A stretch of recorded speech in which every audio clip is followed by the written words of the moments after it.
بسم اللہ الرحمن الرحیم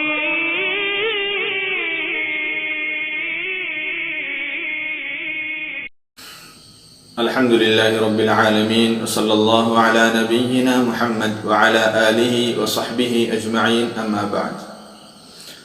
ابو سعید رافع رضی اللہ عنہ سے روایت ہے کہ نبی کریم صلی اللہ علیہ وسلم نے مجھ سے فرمایا، مجھ سے کہا، جب میں مسجد سے نکلنے کی تیاری میں تھا تو مسجد سے نکلنے سے پہلے نبی کریم صلی اللہ علیہ وسلم نے میرا ہاتھ پکڑا اور مجھ سے کہا، کیا میں تمہیں سب سے بڑی سورت نہ بتاؤں؟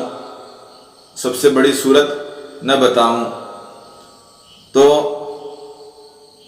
جب ہم باہر نکلنے لگے، راوی بیان کرتے ہیں، رافع رضی اللہ عنہ کہ ابو سعید رافع رضی اللہ عنہ بیان کرتے ہیں کہ جب ہم مسجد سے باہر نکلنے لگے تو میں نے آپ صلی اللہ علیہ وسلم سے پوچھا کہ اللہ کے رسول، آپ نے میرا ہاتھ پکڑا تھا اور کہا تھا کہ مجھے ایک بڑی سورت بتانے والے ہیں، تو آپ صلی اللہ علیہ وسلم نے کہا کہ وہ سبع المثانی ہے، اور جو قرآن ہے جو مجھے دیا گیا ہے، جو قرآن عظیم ہے مجھے دیا گیا ہے۔ بخاری کی روایت ہے۔ تو اس حدیث میں ہمیں یہ سیکھنا ہے، یہ سمجھنا چاہیے کہ سبع المثانی کس سورت کو کہتے ہیں۔ سبع المثانی سورۃ الفاتحہ کو کہا جاتا ہے۔ اس کے بہت ساری تفصیلات ہیں کہ کیوں سبع المثانی کہا جاتا ہے۔ اگر اس میں تفصیلات میں اگر اس کو بیان کرتا چلوں تو ویڈیو بہت لمبا ہو جائے گا، تو میں ایک ہی اس کا مطلب بتاتا ہوں۔ اس کو سبع المثانی اس لیے کہا جاتا ہے، مفسرین کہتے ہیں کہ اس کے اندر اس کو دو پارٹ میں ڈیوائیڈ کیا گیا ہے۔ سورۃ الفاتحہ کو دو الگ الگ پارٹ میں جو تقسیم کیا گیا ہے۔ پہلا جو حصہ ہے الحمدللہ رب العالمین الرحمن الرحیم مالک یوم الدین، یہاں تک جو ہے اللہ کی تعریف ہے، یہاں تک اتنا جو ہے اللہ کے لیے ہے، یعنی اس میں جو ہے ان تین آیتوں میں اللہ کی تعریف بیان کی گئی ہے، اللہ کی ثنا بیان کی گئی ہے۔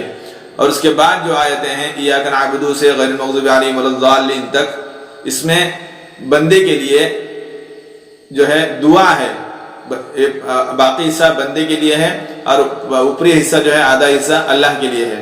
یعنی ہم سورۃ فاتحہ جب پڑھتے ہیں تو اس میں کیا ہوتا ہے کہ ہم اللہ کی تعریف بیان کرتے ہیں، اس کے بعد جو ہے اپنے لیے دعا مانگتے ہیں۔ اور اس میں سمجھنے والی بات یہ ہے کہ ہم جب بھی دعا کریں تو سب سے پہلے دعا کا رولز یہ ہے، دعا کا جو طریقہ ہے وہ یہ ہے کہ سب سے پہلے اللہ کی تعریف ہو، اس کے بعد نبی محمد صلی اللہ علیہ وسلم پر درود بھیجیں، اس کے بعد جو ہے اپنے مقاصد کو سامنے رکھیں۔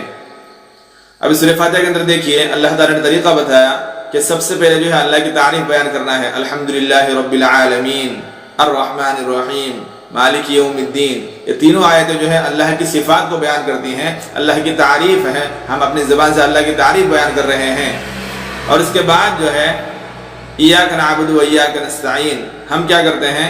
اللہ سے اپنی مدد مانگ رہے ہیں، ہم تجھی سے ایاک نعبد، ہم تیری ہی عبادت کرتے ہیں، و ایاک نستعین، اور تجھی سے مدد طلب کرتے ہیں۔ یعنی اب یہاں سے جو ہے دعا اسٹارٹ ہو رہی ہے، ہم اپنی دعا مانگ رہے ہیں۔ اس لیے جو ہے مفسرین کہتے ہیں کہ زیادہ تر اس کو دو پارٹوں میں تقسیم کیا گیا ہے، اور اس کے اندر اللہ کی تعریف ہے، اس لیے اس کو سبع المثانی کہا جاتا ہے۔ یہ بھی ایک مفسرین کا یہ قول ہے۔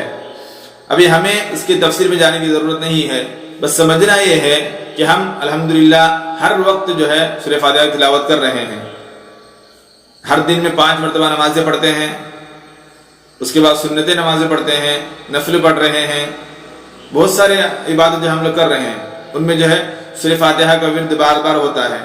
لیکن یہ سورۃ فاتحہ ہم پڑھنے سے کیا ہوگا؟ سورۃ فاتحہ اس کا کیا مطلب ہے، ہم کیا پڑھ رہے ہیں، یہ ہم کو علم نہیں ہے، ہم بغیر علم کے سورۃ فاتحہ پڑھتے جا رہے ہیں۔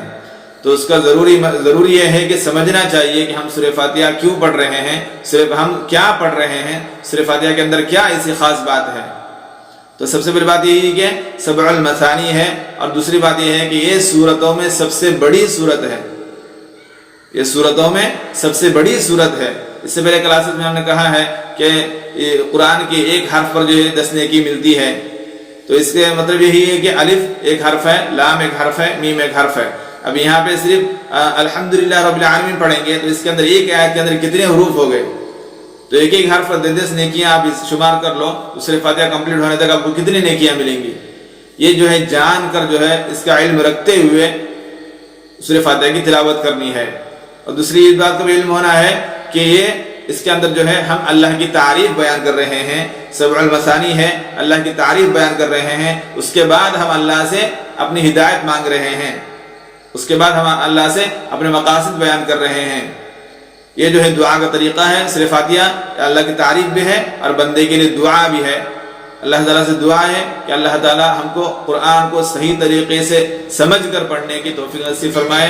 آمین. السلام علیکم ورحمۃ اللہ وبرکاتہ.